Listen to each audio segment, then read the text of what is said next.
It is the review of Sachcha 2 hours 15 minutes run టైమ్తో అప్పుడెప్పుడో తమిళ్లో రిలీజ్ అయిన ఈ మూవీ ఇప్పుడు ప్రజెంట్ తెలుగులో డబ్ అవుతుంది. ఆహాలో తెలుగులో స్ట్రీమింగ్ అవుతుంది. ఇంక ఈ మూవీ చూసాక నాకైతే జస్ట్ పర్లేదు, వన్ టైం వాచబుల్ అనిపించింది. పర్లేదు, మంచి స్టోరీ అయితే ఉంది.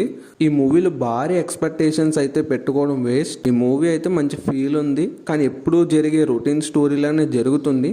అంత ఇంట్రెస్టింగ్గా ఉంటుందని నేను చెప్పను, కానీ కాలేజ్ లైఫ్, ఒక పిల్లోడు పడే గొడవలు, లవ్ స్టోరీ, ఇలాంటి మంచి ఎలిమెంట్స్ అయితే ఉన్నాయి. దానికోసం అయితే ఒకసారి చూడొచ్చు.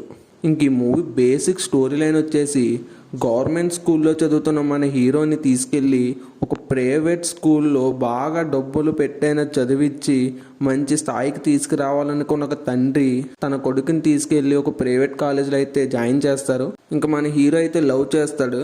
ఆ తర్వాత ఆ లవ్ ఏమైంది అని మనం మూవీ చూసి తెలుసుకోవాలి. ఇంక ఈ మూవీలో వచ్చేసి గొడవలు, ఫ్రెండ్షిప్, అలాగే లవ్ స్టోరీ, ఇవన్నీ మన జనరల్ లైఫ్లో ఎలా జరుగుతాయో వాటి కోసం అయితే మూవీ బాగానే చూపించారు. అలాగే రిచ్ అండ్ పూర్, మన హీరో ఇంగ్లీష్ మాట్లాడడానికి పడే బాధ, ఇవన్నీ బాగానే ఉంటాయి. కానీ ఇంకా లాస్ట్కి వెళ్ళేటప్పటికి ఇవన్నీ సైడ్ అయిపోతూ ఉంటాయి. ఇంకా ఓవరాల్గా మూవీ అయితే జస్ట్ వన్ టైం వాచబుల్ అనిపించింది. ఫ్యామిలీతో చూడొచ్చు అంటే చూడొచ్చు, అడల్ట్ కంటెంట్ ఏం లేదు. ఈ వీడియో కానీ మీకు నచ్చితే లైక్ చేసి ఛానల్ సబ్స్క్రైబ్ చేసుకోండి.